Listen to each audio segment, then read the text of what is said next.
Bismillahirrahmanirrahim. Alhamdulillahirabbil alamin. Allahumma salli wa sallim wa barik ala sayyidina Muhammadin amma ba'du. Para jemaah Bapak Ibu yang dirahmati Allah, alhamdulillah malam hari ini kita diberi nikmat oleh Allah sehingga bisa berkumpul bersilaturahmi sekaligus juga bisa menunaikan salah satu kewajiban kita yaitu sholat atau menuntut ilmu agama. Mudah-mudahan apa yang kita pelajari malam hari ini jadi ilmu yang bermanfaat sekaligus jadi tambahan amal ibadah kita di akhirat. Dan kita juga tidak lupa untuk bersolawat kepada Nabi Muhammad SAW beserta keluarga dan juga para sahabatnya dengan harapan dan doa. Mudah-mudahan kita termasuk orang yang mendapatkan syafaat Rasul Sallallahu Alaihi Wasallam di hari kiamat nanti. Amin ya Rabbal Alamin. Para jemaah yang dirahmati Allah, malam hari ini SFL kita sendiri, saya sendiri, karena Ustadz Lukman sebagai host sedang tidak berada di tempat begitu. Jadi pada malam hari ini kita sajikan Sekolah Fikih Live langsung begitu ya, tanpa ada hostnya. Jadi teman-teman yang dirahmati Allah, karena memang pelajaran kita ini pelajaran kitab Bulughul Maram. Jadi judulnya hadis ahkam, tapi kitab yang kita pakai kitab Bulughul Maram, yang kita pelajari hadis-hadis sesuai dengan urutan kitab Bulughul Maram. Jadi teman-teman yang punya kitabnya mohon untuk dibuka lanjutan dari apa yang kita sudah bahas, yaitu bab nawaqidul wudu, bab pembatal wudu. Bab pembatal wudu yaitu hadis yang kedua. Hadis tentang haid dan juga istihadah gitu. Jadi kita akan jelaskan di sini tentang keterkaitan hadis ini dalam bab nawaqidul wudu, bab pembatal wudu. Jadi babnya pembatal wudu, tapi kemudian ada hadisnya hadis haid. Nah, lalu apa wajhu al-munasabah? Sebab kesesuaian hadis ini kenapa ditaruh di bab nawaqidul wudu oleh Imam Ibnu Hajar al-Asqalani? Insyaallah akan kita temukan dalam pembacaan atau pembahasan hadis ini. An Aisyah radhiyallahu anha qalat, dari Sayyidah Aisyah radhiyallahu anha, semoga Allah meridai Sayyidah Aisyah, qalat, beliau mengatakan, Ja'at Fatimatu binti Abi Hubaishin. Ja'at Fatimatu binti Abi Hubaish. Jadi Sayyidah Fatimah ini meriwayatkan cerita tentang adanya seorang perempuan namanya Fatimah binti Abi Hubaish. Abi Hubaish itu namanya Qais. Jadi dalam beberapa riwayat disebutnya Fatimah binti Qais. Gitu. Fatimah binti Qais, atau dalam riwayat ini namanya Fatimah binti Abi Hubaish. Jadi Fatimah binti Abi Hubaish ini adalah anak daripada orang yang bernama Qais. Qais bin Abdul Muttalib bin Asad al-Asadiyah. Zawju Abdullah bin Jahsh. Jadi Fatimah binti Abi Hubaish ini adalah istri dari sahabat namanya Abdullah bin Jahsh. Muhajiriyah. Dia seorang muhajir. Berarti dia dari Makkah. Wahiyallati usuhidat. Jadi Sayyidah Fatimah menceritakan tentang seorang perempuan namanya Fatimah binti Abi Hubaish, yang kemudian dia datang ila Nabi sallallahu alaihi wasallam faqalat. Fatimah binti Qais datang kepada Nabi Muhammad sallallahu alaihi wasallam, kemudian beliau mengatakan, ya Rasulullah, wahai Rasul, inni imra'atun ustahadu. Ya Rasul, saya adalah perempuan ustahadu. Ustahadu itu maksudnya perempuan yang darahnya terus-terusan keluar. Fala athur, dan saya akhirnya nggak pernah jadi suci. Jadi Fatimah binti Qais atau Fatimah binti Abi Hubeish ini mengadu kepada Nabi Muhammad tentang keadaannya yang darahnya tidak pernah berhenti. Ustuhadu. Saya selalu darah keluar ya Rasul. Fala adhur, saya nggak pernah suci nih. Afa'ada ussalah. Gitu. Afa'ada ussalah. Apa karena sebab saya darahnya terus-terusan keluar? Afa'ada ussalah. Apa saya sholatnya nggak usah aja begitu? Karena darahnya terus-terusan keluar. Qala, kemudian Nabi Muhammad SAW mengatakan, la, jangan. Artinya tetap harus sholat. Innama dzalika irqun. Itu yang keluar itu bukan haid, itu namanya irqun. Irqun itu kalau bahasa Indonesia itu kan artinya apa sih istilahnya? Celaan, penyakit sebenarnya. Dalam istilah Arab yang lain namanya al-azil. Al-azil itu sesuatu yang dicela. Maksudnya dicela itu maksudnya gini. Sesuatu yang amit-amit, tahu gak amit-amit? Jadi kalau ada orang dengar apa namanya, jadi gue lihat kucing matanya borokan, amit-amit, itu amit-amit. Jadi borokan itu sesuatu yang dihindari, itu namanya irq. Dalam bahasa Arab namanya irqun, atau bahasa lain namanya azil. Jadi suatu yang manusia tuh sangat berharap untuk jauh daripada itu. Itu namanya irqun. Jadi Nabi Muhammad kepada Fatimah binti Abi Hubeish mengatakan, enggak, ente tetap harus sholat. Innama dzalika irqun. Yang kayak gitu tuh penyakit itu. Itu bukan walaisa bihaidin. Itu bukan haid itu. Fa idza akbalat haidhatuk. Kalau nanti datang haidmu, artinya datang waktu di mana kamu biasa. Ini kan orang lagi Fatimah binti Jahash ini lagi, Fatimah binti Qais ini lagi darahnya terus-terusan keluar. Ya Rasul, saya nggak usah sholat aja kali, darah terus-terusan keluar. Kata Rasul, jangan. Itu penyakit dan bukan haid. Fa'idha akbalat haidhotuk. Kalau nanti datang haidmu, kan jadi pertanyaan, darahnya terus-terusan keluar, bagaimana dia tahu itu datang haidnya? Gitu. Nanti kita jelasin. Fa'idha akbalat haidhotuk, jadi maksudnya sekarang terus sholat. Begitu. Sekarang terus sholat. Fa'idha akbalat haidhatuk, tapi kalau nanti datang haidmu, ini datang akbalat ini bisa datang waktu haidmu, bisa jadi datang jenis darah haidmu gitu. Jadi kan memang salah satu tanda untuk mengetahui masa haid itu kan ada dua. Pertama memang kebiasaannya, yang kedua dari jenis darahnya yang keluar dari rahim. Orang bisa tahu. Atau yang ketiga dari jenis harinya, dari jumlah harinya, kan begitu. Kalau sudah datang nanti haidmu, fada'i sholat, barulah ninggalin sholat. Kalau sekarang mah terus sholat, walaupun darahnya terus keluar tetap wajib sholat, karena itu bukan haid. Itu irq, itu penyakit itu, bukan haid. Nanti kalau haidmu datang, maka tinggalkanlah sholat. Wa idh adbarat, dan kalau kemudian sudah selesai darahnya, darah haid maksudnya, fagsili, maka basuhlah darah tersebut. Dalam riwayat lain faktasili, mandilah dari darah tersebut, bukan mandi dari darah, mandilah karena sebab berhentinya darah tersebut. Fagsili ankid dama thumma sholli, basuh darahnya, thumma sholli, kemudian sholat. Walil Bukhari, dalam riwayat Imam Al-Bukhari, thumma tawaddai likulli sholatin, kemudian wudulah untuk setiap kali sholat. Gitu. Thumma tawaddai likulli sholatin. Wa asyara Muslimun, ini riwayat Imam Al-Bukhari dan juga Imam Muslim. Dalam riwayat Al-Bukhari ada nih tambahan, tawaddai likulli sholatin, dan berwudulah kamu wahai Fatimah binti Abi Qais binti Abi Hubeish, berwudulah likulli sholatin, untuk setiap sholat. Nanti kita jelasin. Wa asyara Muslimun, Imam Muslim dalam riwayatnya dalam Sahih Muslim memberikan isyarat ila annahu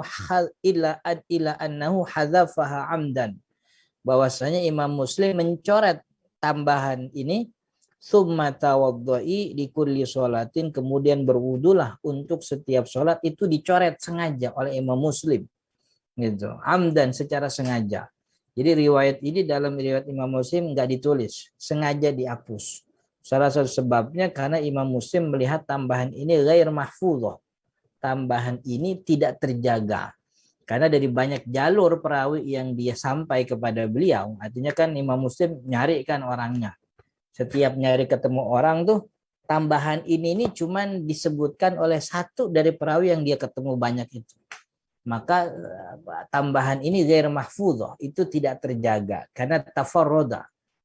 Tafarroda itu artinya cuman dia doang sendiri, sedangkan perawi-perawi lain nggak nyebutin tambahan ini, maka tambahan ini tidak sampai pada level yang diinginkan oleh Imam Muslim, makanya sengaja dihapus begitu.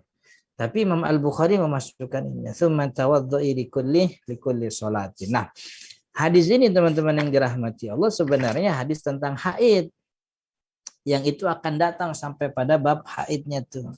Tapi sejatinya kan hadis ini kan ada dua kasusnya. Pertama kasus haid, yang kedua kasus istihadhah gitu ya, kasus istihadhah. Bahwa Fatimah binti Abi Hubaish atau Fatimah binti Qais ini bertanya kepada Nabi Muhammad tentang istihadhah. Dan Nabi Muhammad jelaskan bahwa istihadhah itu berbeda dengan haid. Istihadhah itu hukumnya suci, maksudnya si perempuannya suci, tidak berhadas besar, sedangkan haid hukumnya berhadas besar. Karena haid hukumnya berhadas besar, maka orang-orang yang terkena haid atau datang waktu haidnya, dia wajib ninggalin sholat.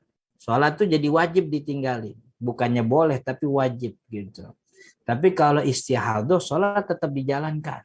Karena memang istihadhah itu bukan haid. Yang membuat orang terlarang sholat itu kan haid. Dia sedang tidak haid, itu hanya darah penyakit, maka tetap diwajibkan untuk sholat. Nah, Fatimah binti Jahash, Fatimah binti Qais radhiyallahu an, itu kan kata Nabi Muhammad, innama dzalika irqun wa laysa bihaidin. Itu darah itu yang keluar tuh bukan haid, itu air penyakit. Fa idza aqbalat haidatik, tapi kalau nanti datang haid, nah gitu. Jadi Nabi Muhammad memberikan semacam isyarat bahwa terusin sholat walaupun darahnya keluar karena darahnya bukan haid, tapi kalau nanti datang waktu yang biasa kamu haid, gitu, biasanya tanggal sekian sudah haid. Atau juga diartikan oleh ulama kalau datang darah yang jenisnya berbeda, yang ternyata itu jenis darah, karena darah haid itu kan damu aswad yu'raf kan gitu kata Sayyidah Aisyah. Jadi ada perempuan yang memang bisa membedakan mana darah haid mana bukan. Tapi ada perempuan yang tidak bisa membedakan itu, maka ngitungnya dengan jumlah hari kebiasaan saja. Jadi antara memang dia tahu atau tidak tahu. Kalau dia tidak tahu, maka dihitung dengan jumlah hari yang biasanya. Atau dihitung dengan jumlah hari masa sucinya begitu. Apakah masa sucinya sudah berakhir, berarti ini darah haid. Atau kalau masa sucinya belum sampai pada batas minimal, ya berarti terus dia masih dalam keadaan suci gitu. Jadi kalau nanti ketemu, maka tinggalin sholat. Jadi sholat ditinggalkan ketika haid itu sedang datang. Tapi kalau haidnya sudah selesai, maka mandi, bersihkan darahnya, kemudian sholat. Nah, ziyadah ini nih, tambahan ini yang menjadi poin kenapa hadis ini masuk dalam bab nawaqidul wudu gitu. Jadi hadis tambahan ini, tambahannya, jadi teman-teman kalau buka kitab Bulughul Maram ada tambahan summa tawaddai gitu. Kemudian berwudulah likulli sholatin, untuk setiap sholat. Ini perintah khusus Nabi Muhammad kepada orang yang beristihadhah gitu. Itu berarti kalau kita melihat kenapa Imam Ibnu Hajar memasukkan hadis ini ke dalam bab nawaqidul wudu, berarti istihadhah itu adalah hadas yang membuat wudunya batal. gitu. Membuat wudhu dia batal. Dan kewajiban orang yang istihadah itu berwudhu setiap kali sholat, gitu. Jadi salah satu pembatal wudhu ya hadas yang terus-terusan itu. Jadi maksudnya Imam kalau ditarik apa kita lihat dari yang disebutkan oleh ulama mazhab fikih khususnya Imam Syafi'i, orang yang istihadah begitu ya, itu wudhunya tidak bisa nyimpen karena wudhunya langsung batal setelah selesai dia sholat. Karena perintah Nabi Muhammad wudhu setiap kali sholat. Maka walaupun nanti datang waktu sholat dia tidak melakukan pembatal wudhu, itu darah yang keluar istihadah itu sudah merupakan pembatal wudhunya. Maka dia wajib berwudhu lagi untuk setiap kali sholat. Gitu. Ini yang kemudian dalam mazhab Syafi'i disebut dengan istilah daimul hadas. Orang yang hadasnya terus-terusan, nggak pernah berhenti. Orang yang hadas terus-terusan keluar, nggak pernah berhenti, maka ada tambahan syarat sah wudhu. Tambahannya kan kalau yang normal kan Islam kan ya, kemudian berakal, kemudian dia tamyiz dengan air yang mutlak, tidak ada yang membuat air berubah, tidak ada yang menghalangi air sampai ke pori-pori, tidak ada di atas tubuhnya sesuatu yang merubah kemutlakan air, kan begitu. Nah, ada tambahan syarat khusus untuk orang yang daimul hadas. Orang yang hadasnya terus-terusan keluar seperti orang istihadah atau juga orang tua yang kotorannya tidak terjaga. Yang pertama tambahannya bahwa wudhunya tidak boleh di luar waktu sholat. Wudhunya harus di dalam waktu sholat. Artinya ketika waktu sholat datang baru dia berwudhu. Dia nggak boleh nyimpen. Kemudian yang kedua, tidak boleh ada jeda antara wudhu dengan sholat. Jadi habis wudhu langsung sholat. Gitu. Nah kemudian yang ketiga, dia harus berwudhu lagi untuk sholat wajib selanjutnya. Kenapa? Karena wudhu yang tadi sejatinya tidak mengangkat hadas. Karena hadasnya terus-terusan keluar.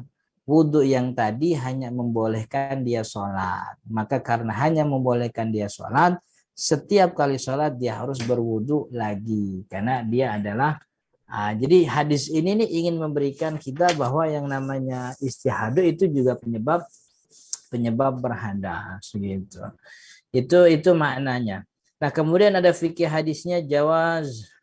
Satu, jawazu istifta'il mar'ati binafsiha wa musyafahatiha lirrajuli fima yata'allaqu bi ahwalin nisa. Bolehnya perempuan meminta fatwa binafsiha sendirian, bukan sendirian. Maksudnya dia sendiri yang ngajuin pertanyaan, wa musyafahatiha dan langsung ngobrol lirrajuli kepada laki-laki yang memberi fatwa fi ma yata'allaq bi ahwalin nisa pada sesuatu yang berkaitan dengan keadaan perempuan. Jadi boleh perempuan datang ke ustadz minta fatwa, langsung nanya, ngobrol gitu. Cuman kan ngobrolnya kagak di kamar sendiri kan ya. Ngobrol di tempat umum dalam arti kelihatan orang-orang, terjaga fitnahnya kan. Jadi boleh, nggak ada masalah tuh. Nah, cuman orang yang diminta fatwa kalau udah emang kagak tahu jangan dijawabnya, jangan macam-macam, udah bilang nggak tahu aja. Ini yang nanya juga kalau ustadznya bilang kagak tahu jangan dicecer-cecer. Jadi seakan-akan nanyanya tuh emang maksa gitu. Jadi nanya maksa. Nanyanya tuh emang ngincer begitu. Nggak boleh kayak gitu. Yang kedua, jawazu sima'i sautil mar'ati lil hajah.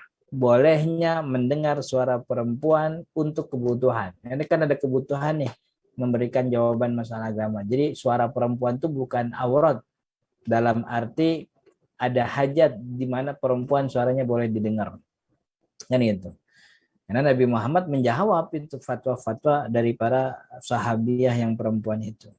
Kemudian damul haid istihadati hadasun.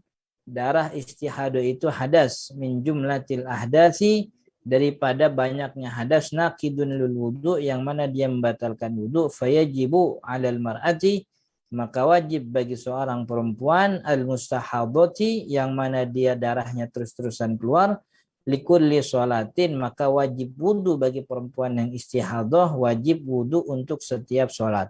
Wa huwa qaulu Ahmad, ini pendapatnya Imam Ahmad begitu. Kemudian Imam Syafi'i wa yustahabbu lahu wa yustahabba lahal wudu. Akan tetapi disunahkan wudu menurut Imam Malik. Jadi kalau Imam Syafi'i wajib wudu setiap kali sholat. Cuman kata Imam Malik sunnah wudu begitu.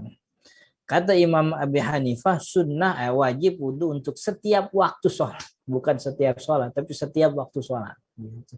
Artinya kan mungkin aja satu waktu dia ngerjain 2 sholat. Kemudian yang keempat, damul haidhi najisun wa kadza damul istihadah. Darah haid najis, darah istihadah juga sama najis. Apa buktinya? Faksili an kidami, kata Nabi Muhammad, basuh itu bersihin darah dari dirimu. Nah, itu membuktikan bahwa haid itu darahnya najis. Istihadah juga sama. Kemudian yang kalau dalam mazhab Syafi'i itu kaidahnya kan mutlak, bahwa seluruh sesuatu, seluruh hal yang keluar dari lubang kemaluan depan atau belakang itu najis. Apapun yang keluar, kalau itu keluar dari lubang kemaluan itu najis. Jadi tidak dilihat apa yang keluar, tapi yang dilihat tuh dari mana dia keluar. Itu tuh. Makhrajnya, bukan al-kharijnya. Yang kelima, an-najasatu tajibu izalatuha anil badani wa thawbi wal makan. Najis itu wajib dibersihkan, wajib disucikan, wajib dihilangkan anil badani dari badan, wa thawbi pakaian, wal makan dan juga tempat. Yang keenam, tahrimus shalah, yaitu haram salat alal haid bagi orang yang haid. Wal mustahadatu, yang ketujuh, orang yang mustahadah, orang yang istihadah, la tatrukus shalah, dia tidak boleh meninggalkan salat. Yang kedelapan, jawazuwat il mustahad, itu penting tuh. Jawazuwat il mustahadati, bolehnya beristimta atau menggauli menggauli perempuan yang istihadah. Itu boleh, karena istihadah statusnya suci. Karena dia suci, maka nggak ada masalah kalau perempuan itu digauli. Tapi biasanya rada susah karena ada darah yang keluar. Wallahu ta'ala alam. Insyaallah kita lanjut minggu depan hadis yang ketiga dari bab nawaqidul wudu. Jadi hadis yang kedua kita cukupkan sampai sini. Ada sekitar masih ada beberapa menit untuk sesi tanya jawab dan diskusi. Jadi saya akhiri. Kemudian teknisnya ya tinggal ngangkat tangan. Kalau nggak ada yang ngangkat tangan, saya baca apa yang ada di chat. Kalau nggak ada yang di chat, kita tutup. Nah, udah ada Pak Ahmad MZ. Silahkan Pak Ahmad, buka. Gimana cara bukanya tuh? Yang bukain itunya siapa? Bisa buka sendiri, Ustaz. Okay. Assalamualaikum, Ustaz. Waalaikumsalam warahmatullahi wabarakatuh. Ini kasus istiadah ini saya jadi teringat 2 kasus yang pernah Ustaz singgung nih. Kalau nggak salah, tadi yang sempat di chat sama Pak Yudis tuh. Statusnya jadinya kayak orang beser gitu ya. Jadi wudunya dia itu bukan untuk menghilangkan najis, tapi istibadati sholat gitu ya. Ya, betul. Yang kasus kedua itu yang ini, Ustaz. Saya jadi teringat yang kasusnya Sayyidina Ali yang menyuruh pembantunya untuk bertanya kepada Rasul. Yang dia bilang, aku adalah laki-laki yang mudah mengeluarkan mazi gitu ya. Iya. Iya gitu. Itu cuma saya lupa ini. Kalau nggak salah sih kemudian Rasulullah memerintahkan untuk basuhlah intinya, terus kemudian wudhu. Berarti ini sama gitu ya, Ustaz? Saya cuma konfirmasi aja nih pertanyaan saya. Ya. Itu aja? Iya, itu aja. Sementara. Jadi kalau kasusnya beser, iya. Kasusnya beser sama dengan kasus istihadah karena darahnya atau hadasnya tidak pernah berhenti. Maka ini yang kita sebut dengan istilah daimul hadas. orang yang darahnya tidak pernah tertahan, artinya terus-terusan berhadas. Orang yang terus-terusan berhadas itu dia punya kewajiban wudhunya tidak boleh di luar waktu sholat, harus di waktu sholat, dan antara wudhu dengan sholat tidak boleh ada jeda, kan gitu. Kemudian setiap selesai sholat selesai juga wudhunya. Dia harus berwudu lagi untuk sholat fardu yang selanjutnya dan hadas. Tapi kalau mazza itu berbeda dengan istihadah. Karena istihadah itu kan tidak tertahan. Sedangkan mazza itu kan nggak terus-terusan. Mazi ya keluar, orang beberapa kali keluar mazinya. Cuman kan keterterusan itu tidak terjadi pada orang yang mazza itu, orang yang mazinya. Ya mazi keluar satu aliran, habis itu berhenti, nanti mungkin keluar lagi, jadi masih bisa terkontrol, kan begitu. Sedangkan darah istihadah itu dengan orang yang beser itu kan dia nggak bisa menjaga itu, terus-terusan keluar. Sedangkan Sayyidina Ali itu kasusnya nggak seperti istihadah, dia emang sering keluar aja, cuman tidak terus-terusan, artinya tidak mudah keluar. Ya, bisa terjaga. Sedangkan istihadah itu tidak terjaga. Maka kasusnya beda tuh. Ali tetap bisa menjaga wudunya untuk mengangkat hadas. Sebentar, itu berarti yang kasusnya Sayyidina Ali itu tetap harus mandi besar atau cukup berwudu, Ustaz? Enggak, kalau Sayyidina Ali enggak diminta mandi, kan cukup berwudu saja. Oh iya. Cukup berwudu saja. Jadi sebenarnya hadis pertama, hadis kedua, nanti juga hadis ketiga itu hadis Sayyidina Ali ingin mematenkan, Imam Ibnu Hajar ingin mematenkan bahwa seluruh sesuatu yang keluar dari lubang kemaluan itu membatalkan wudu. Hadis yang pertama kan soal tidur. Tidur itu kan mazinnah, kondisi potensial di mana dubur mengeluarkan sesuatu, batal. Yang sekarang istihadah, keluarnya dari kemaluan perempuan depan, batal. Nanti hadis ketiga hadis Sayyidina Ali, keluar sesuatu dari lubang kemaluan depan laki-laki, batal. Jadi seperti ingin memberikan garis bahwa seluruh sesuatu yang keluar dari dua kemaluan, salah satunya atau dua-duanya, itu membatalkan wudu. Makanya masuk dalam bab nawaqidul wudu. Begitu Pak Ahmad. Oke, syukur Ustaz. Ada lagi? Nah, Pak Taufikur Rahman Zaini, ahlan, silahkan. Assalamualaikum warahmatullahi wabarakatuh, Ustaz. Assalamualaikum warahmatullahi wabarakatuh.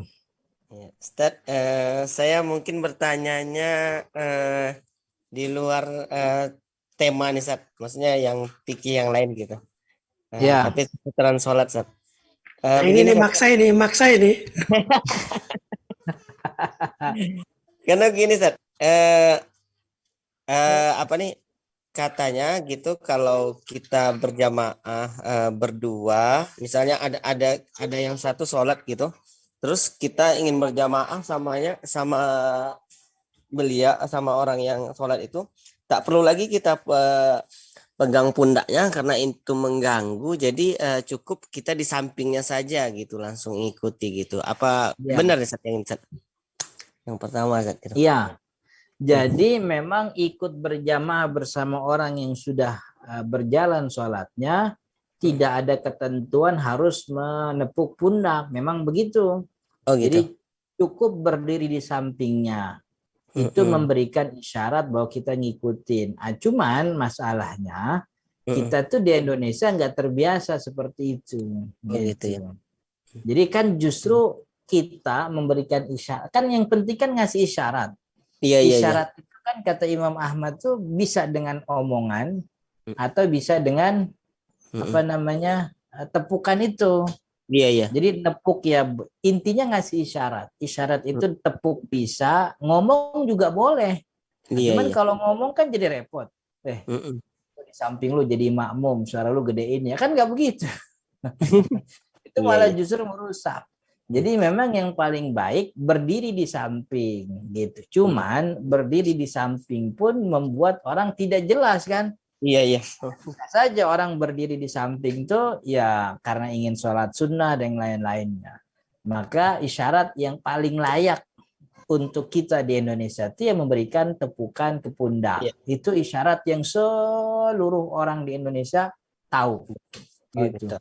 Bahkan orang non muslim pun tahu kalau dia ditepuk langsung Allahu Akbar kan ya. Jadi karena kita makmum pergerakan kita sesuai dengan gerakan imam.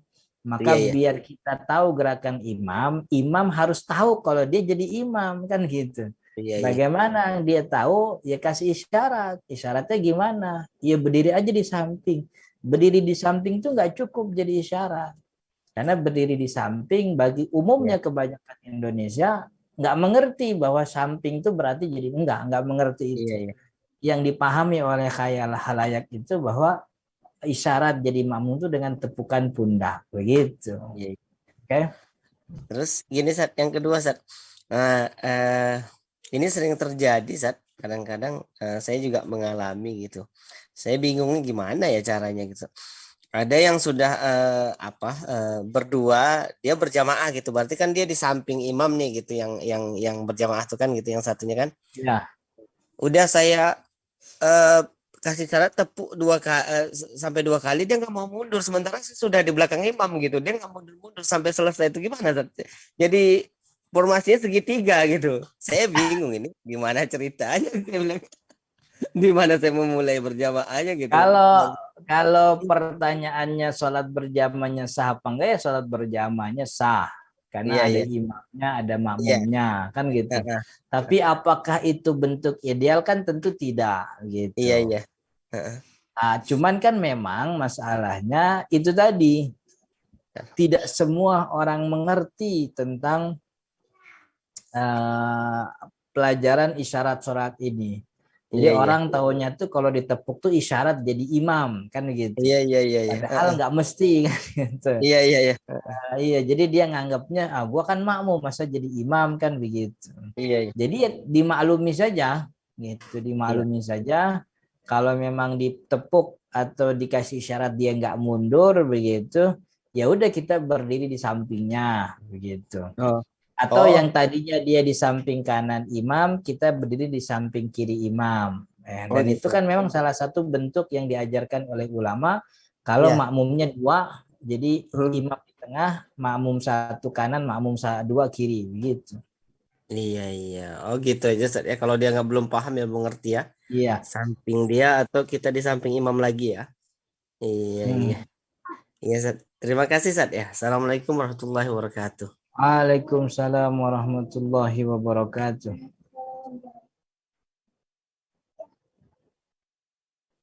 Ada lagi? Kalau tidak ada, saya nggak bisa nih buka dari YouTube. Gitu ya.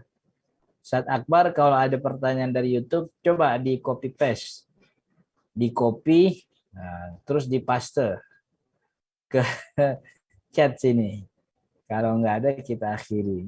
Jadi kita doakan teman-teman yang dirahmati Allah, para host ini yang sedang tidak hadir, mudah-mudahan Allah mudahkan segala urusannya, Allah gampangkan kerjaannya, mudah-mudahan dapat rezeki yang banyak. Dan juga mudah-mudahan teman kita, kerabat kita yang sedang dalam keadaan sakit diberi kesembuhan, diberi keluangan rezeki, diberi kecukupan bagi yang kekurangan. Al-Fatihah. A'udzubillahi minasyaitonirrajim. Bismillahirrahmanirrahim. Alhamdulillahirabbil alamin, arrahmanirrahim, maliki yaumiddin. Iyyaka na'budu wa iyyaka nasta'in. Ihdinas siratal mustaqim, siratal ladzina an'amta 'alaihim ghairil maghdubi 'alaihim waladdallin. Amin. Saya kira cukup karena sudah tidak ada lagi pertanyaan. Insyaallah kita lanjut di pertemuan akan datang malam Sabtu sebagaimana biasa. Malam Jumat. Kemudian Allah berikan keberkahan dan juga kemanfaatan pada majelis kita ini. Kita tutup dengan kafaratul majlis. Subhanakallahumma wa bihamdika asyhadu an la ilaha illa anta astaghfiruka wa atubu ilaik. Assalamualaikum warahmatullahi wabarakatuh. Salurkan infak terbaik Anda untuk Rumah Fikih Indonesia melalui Bank Syariah Indonesia dengan rekening 3353158410 dan juga Bank Muamalah dengan rekening 3600006321. Keduanya merupakan rekening resmi Rumah Fikih Indonesia atas nama Aini Aryani. Atau bisa juga melalui scan barcode berikut, ataupun langsung menuju ke rumahfikih.com/donasi.